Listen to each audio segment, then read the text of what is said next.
Rebel Gaming Club, worst pickup. Welcome, guys. I am Dan. This is our weekly hangout, or not so weekly anymore, because you can't find anything out there in the wild. Well, you can, but it takes a long time, and that's what we got. We got 6 months worth of stuff. You saw the last episode. We got more stuff this week. First thing, I went to the media shop, right? My local media shop. I had some credit. Found some figures. We found this Nosferatu. You see him right there? He's got his little rat.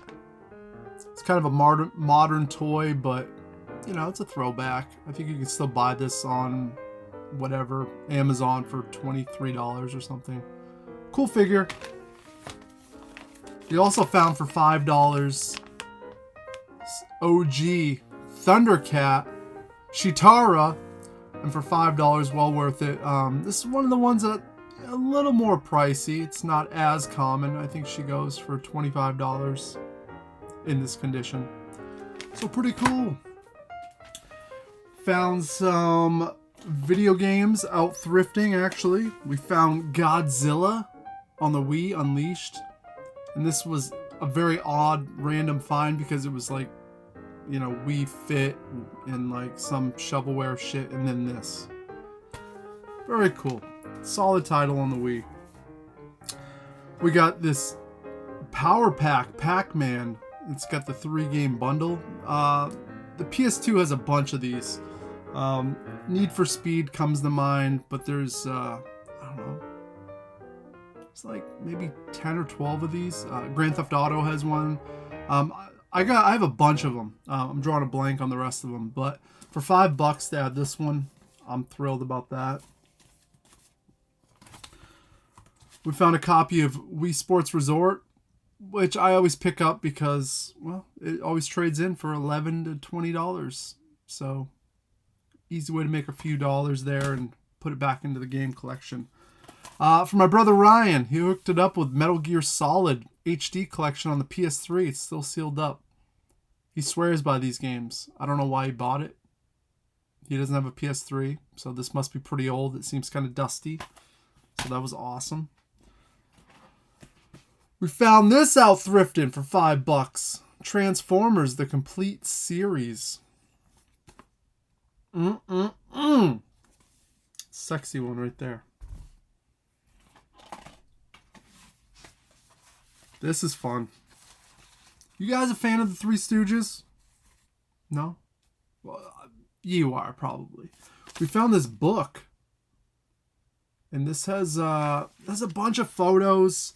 And my favorite part about this book is that it has each episode it goes through. So it puts it in order. And it gives you the slap count of each episode. Like False Alarm, episode 17, had 12 slaps, 3.5 eye pokes. And it gives like how many pies in the face and stuff like that. Very fun. So much nostalgia for the Stooges. So I found that book and I was like, I wonder if there's more. And sure enough, there was actually. A bunch of postcards from the 80s. Some classic poses there with the Stooges. Some honeymooners. And that wasn't it. Also, these 8x10 Glossies here. Of some classic. The logo right there. Oh, this is my favorite. Curly's got the gun to the fish. Oh, so good. At work lately, I've been listening to a lot of podcasts because music, it's hard. I work in the kitchen. It's loud. People playing their music. So I put on headphones and I listen to Quentin Tarantino's Video Archives podcast that my buddy Jerps93 turned me on to. So an extension of that podcast is this book. This is recent. I think it was released last year, maybe. This is more of what he does. Quentin Tarantino just breaks down all these movies from the 60s, 70s, and 80s and what makes them so great. And I find it fascinating. Quentin just knows his shit when it comes to films. So I ordered that off Macari for $8. Great deal. Found some, well, I found one box set of, you know, Jerry Anderson. He did Thunderbirds. He did like the marionette puppets.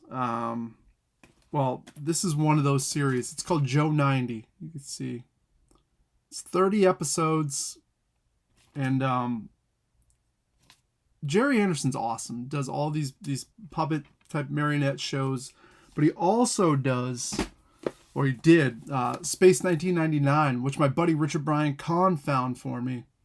I was pumped. He sent me a photo. He's like, "Fam, you need this?" I'm like, "Fam, I do need that." So right there, I got it for $10. A little bit pricey. Cheapest I've seen it, I think, was like $50-$60. So I was thrilled that he found a copy, because I do. This is 1975, sci-fi. Obviously, things were about to blow up in that world of sci-fi, but this is right before it. Thank you, Richard Brian Kahn. Another box set, we found The Time Tunnel, Volume 1. And this was created by, what is it? What's this dude's name? Irwin Allen, which he's known for Lost in Space, Voyage to the Bottom of the Sea, Poseidon Adventure, The Towering Inferno. Cool movie. So, yeah, I've heard about this show. I used to work with a coworker that was always like, when I was a kid, I'd, go home and watch Time Tunnel. The vibe I get is was kind of like,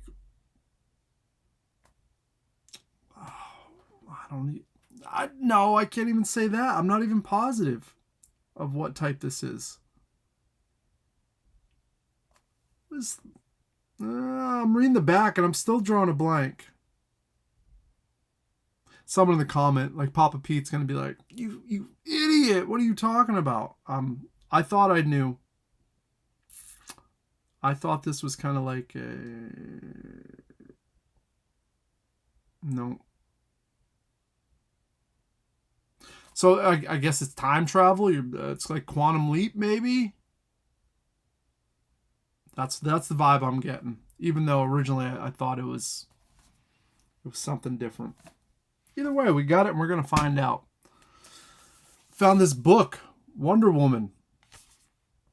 And this is pretty decent. It goes through the history, all these covers, the show. We got Linda Carter. Talk about beautiful. That might have been my first crush, actually, was Linda Carter, now that I'm thinking about it. Yeah, 75 cents. Hell yeah. We found this Oregon Trail board game. Card game. I played the first one. This is kind of an expansion on that. A lot of fun. Survival. You kill each other off to try to make it further in the game. It's Cutthroat. A lot of fun. Well worth $1.25. What else we get here? Am I the only weirdo out there that thinks that you have to collect light switch covers? Because I feel like I do. If I see weird ones, I always buy them up. It's another one for the collection. Movies. We snagged up Cheech and Chong next movie and Born in East LA. God, in the 80s, Cheech and Chong movies as a kid, so cool. Especially the next movie. That's my favorite and so funny. I wish it was a box set of all the Cheech and Chong. You could really do something cool with that, but I feel like there isn't. I think I've looked it up. We got Cecil B. DeMille's King of Kings. It's Criterion release, so we always snag those up because they either got value to me or someone else. We got the Dark Crystal 25th Anniversary Edition. And look at that cover. This has the making of the film on there, which I'm excited to watch. That's the only reason I want it, because I already have a DVD and I already have a VHS copy of it. Off Amazon for $10, we got Epic Chef by Team 17. And Team 17 releases a lot of cool stuff, so I'm going to go out on a limb and say this one's probably pretty solid too. Looks like you're making food, you're battling chefs, and you explore by forage for food. That's the vibe I got. Got decent reviews, be fun. I like food, I work in a kitchen, I can relate. I think that is it for this episode. I wanted to make it short and sweet. I didn't want to bore you guys. I'm glad to be able to do these again because they are fun. It's fun to share this stuff. But like I said, this stuff's been sitting on my shelf for months now, and I'm like, I just got to do it. I was thinking about trying to get all the gang back together, which wouldn't be hard. It wouldn't be hard, but it's just a matter of when do you do it and how do you do it and how do you recapture that magic that you had once before. I don't know. Maybe that'll happen one day, but it's not going to happen here and now. We got one more episode for this special, for this month-long special of Rebel Gaming Club Worst Pickups. So stay tuned for that. Until next time, do what you do, and toodaloo.